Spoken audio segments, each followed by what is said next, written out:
Hi, I'm back. Today is June 21 and currently nagaganap ang European Championship ng football sa Germany, and football is also big here in Netherlands. So, manonood kami ng football live pero sa sinihan. Meron naman sa TV pero may live viewing din sa sinihan. So, tatry namin manood. First time lang din ni Ramon. Ang taas naman itong hagdanan, nakakapagod. Ayan yung hagdanan ng taas. Hihingala ka. Ay, sorry. Pagod na ako. Diyos ko, day. Hindi na ako makachika.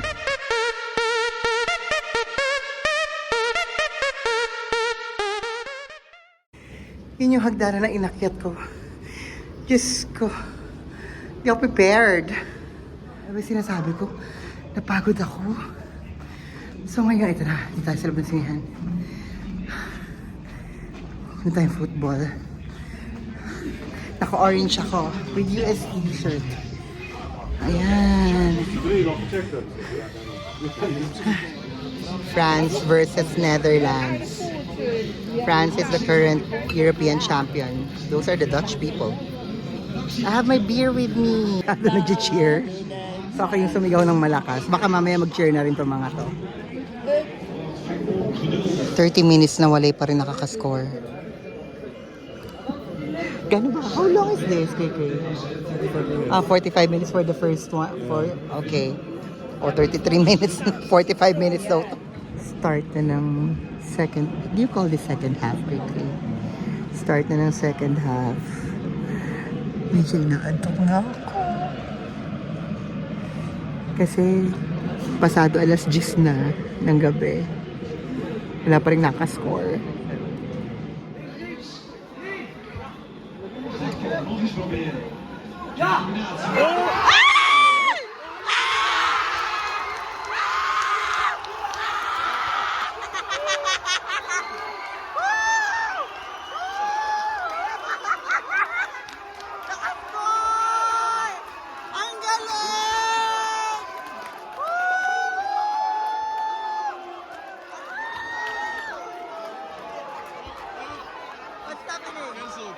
Cancel? Seriously? Oh, we're gonna see now. We're gonna see now. Why is it canceled? Seriously, why? Ayan, uwian na. Nobody won. Walang nanalo kasi 0-0 ang score.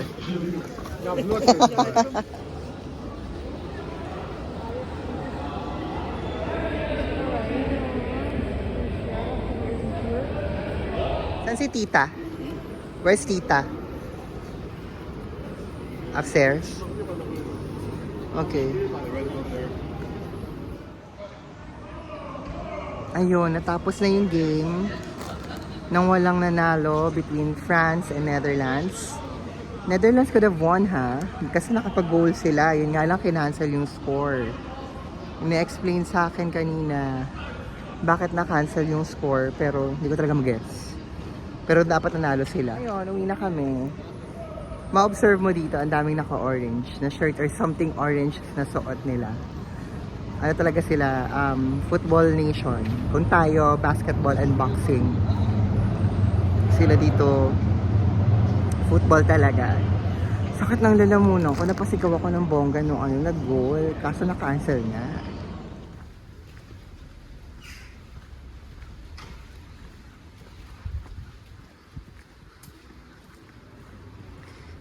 Holland, hep, hep, Holland, hep.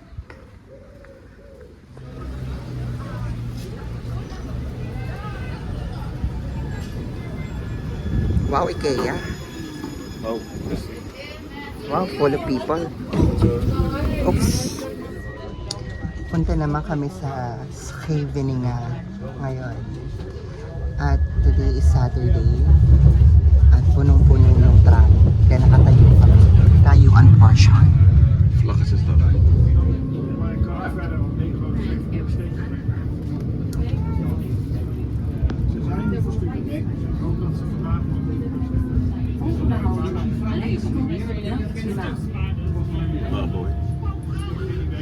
Andito na kami ngayon sa harbor ng Scheveningen. Today is also Flag Day. Tignan natin kung anong ganap dito. Maraming mga ships, tsaka old ships. Ships. Fishing. Ships. Fishing ships. Rest. I hope so. Ay, ayan na nga. May mga iba't ibang boat na naka-dock. I wanna go there.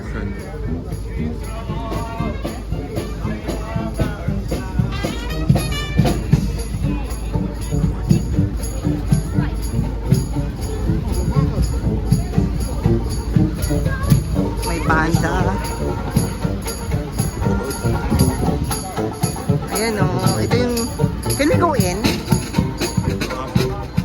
May babaeng naka... Okay. Oh, there, museum.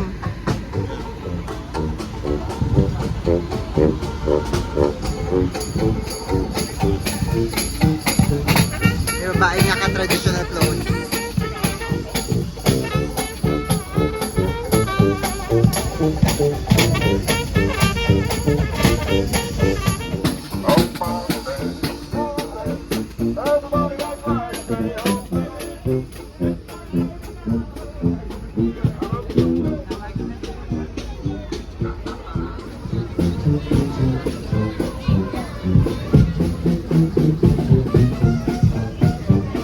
So these are actual fishing boats?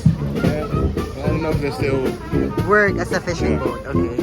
But, you can rent for it, sea trips, sea funerals, whatever. okay. Cleaner. Stripes, sweeps.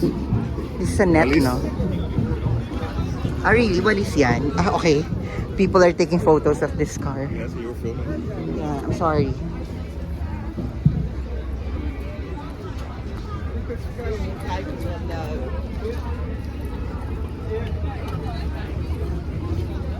There is a woman in Yeah, you can traditional clothes. Oh, whatever.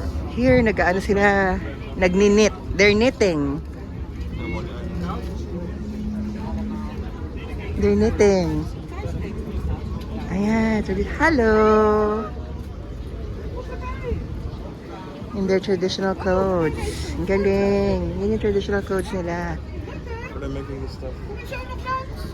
Ah, really? Okay. Ito naman, nagagawa sila ng fishnets.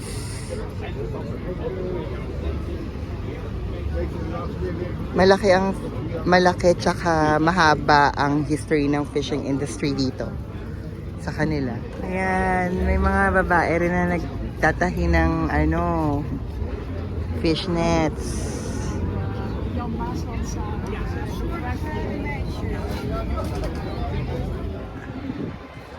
Tell them you bought this boat and you come to Manila with the boat. They look better. Actually, do that though. Huh? Shoot them. We ate the fish.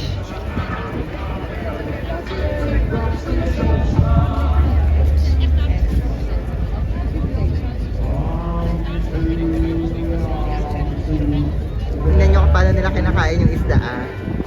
Ganyan.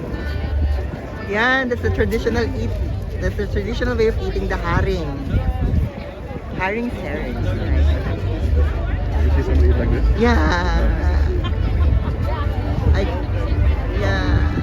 So, itry ko daw yun. Itry ko daw yung herring. Herring is fresh, ah. As in, tinanggalan lang ng ulo, ng buto. Tapos, tawag dito, lalagyan ng onions. Gusto ni Ramon, itry ko siya. Parang daw siyang sushi. Pero, di ba, ay, sashimi pala. Pero ang sashimi, may wasabi. Ito, onions lang. Let's see kung kaya ko. May mga tinda-tinda din sila dito na iba't ibang klase, kung anik-anik.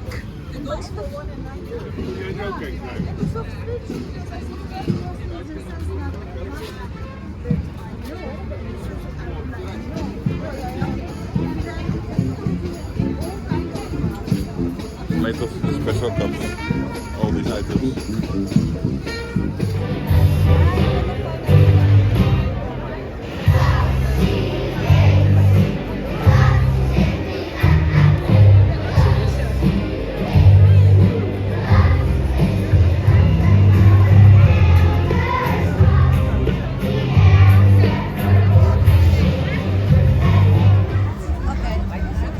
Subukan ko yung herring. Naninervyos ako. Kasi isda lang siya, fresh na isda na herring. Tinatanggalin lang nila yung ulo, yung buto, tsaka yung buntot. Kakain mo siya pa ganun. Lalagyan lang nila ng ano, onions. Yun lang yun.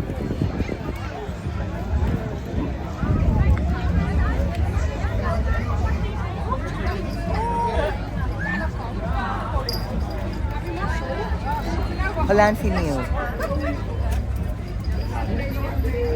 Waste ko.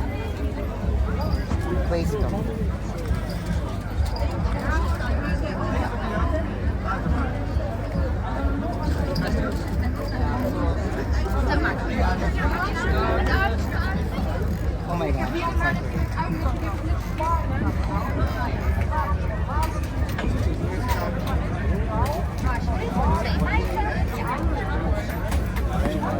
Hello. Wait, stop. Balansi meal. Wait. Herring. Wait. ใช่ค่ะงั้นเอาเยอะ Yeah.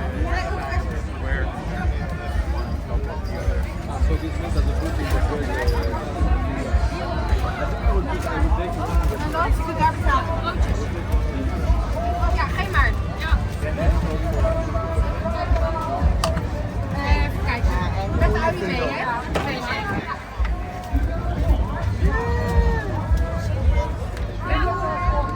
Okay. Tangko. Naninervyos ako. I'll just hold it like this. Shit naman. Dai, ang langsa. Oh my gosh, wait lang. My hair is getting in the way. Ay! Okay, let's do this.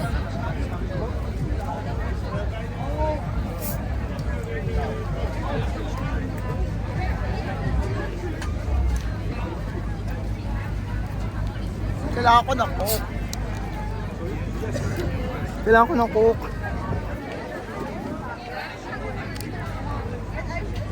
Oh. Iyak na ako.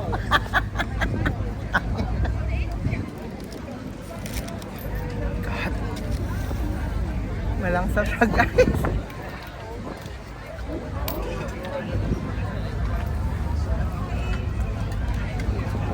So I have to eat the whole thing.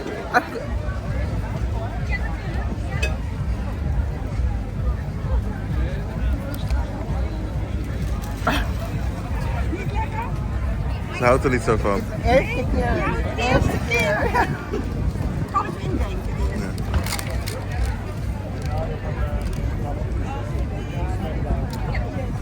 Kasang gelatin na isda na malangsa. Na may onions. I have to finish. Yeah. You gotta eat this too, ah. Okay, last na to.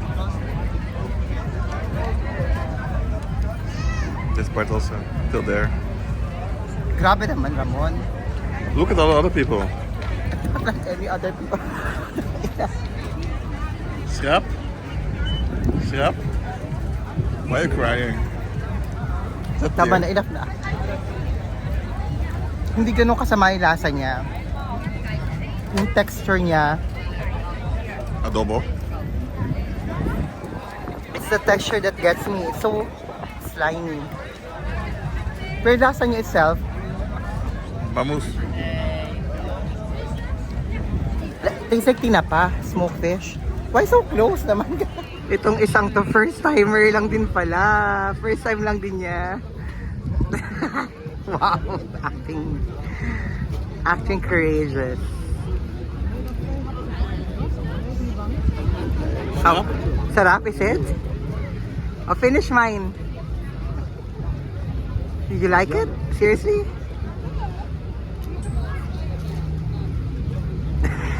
No crying. No crying with Haring. Doomklar. Dunklar.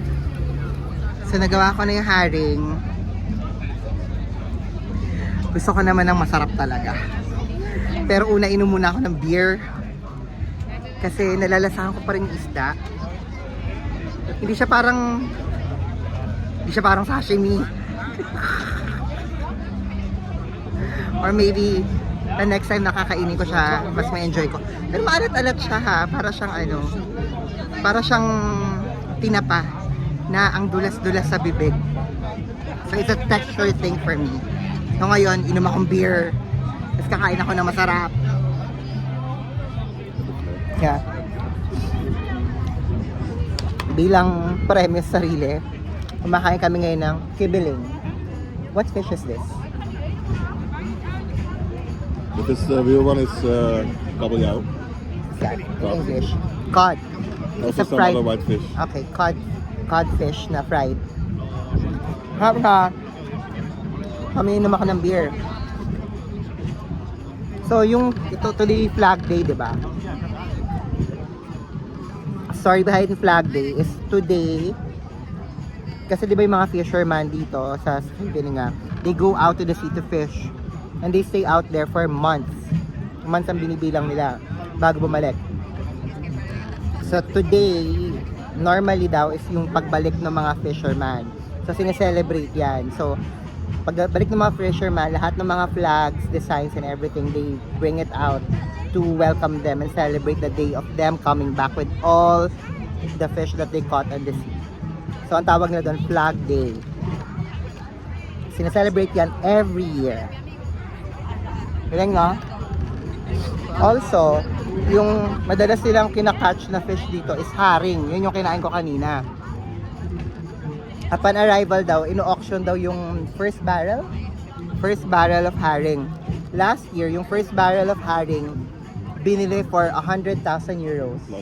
100 plus thousand euros. Ganun kamahal yung pagkakabili sa fresh haring na yun. This year daw, yung nabili, yung nabenta is 80,000 plus euros. So it's a thing talaga for them.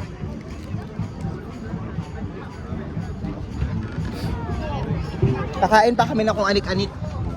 Dito kami bumili kanina, ayan ang haba ng pila. Tapos nakakatuwa kasi habang nasa pila kami, yung nasa likod ni Ramon, grade school teacher, high school teacher? High school teacher niya sa English. Tapos 81 years old na, tapos ang lakas niya, as in, walang cane, walang tungkod, walang whatever. Why are you getting my sauce? You're vlogging, remind me. Nakakatuwa lang, chika-chika sila doon. Ayun lang. Yun ang araw namin dito sa Scheveningen Harbor. Celebrating, how do I say it again? Vlaksdag.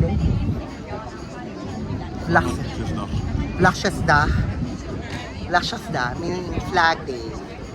So that's it. I'll eat more stuff, probably fried stuff to get rid of the fishiness that I had with the fresh haring. But that's it for now. Doei! Doei doei.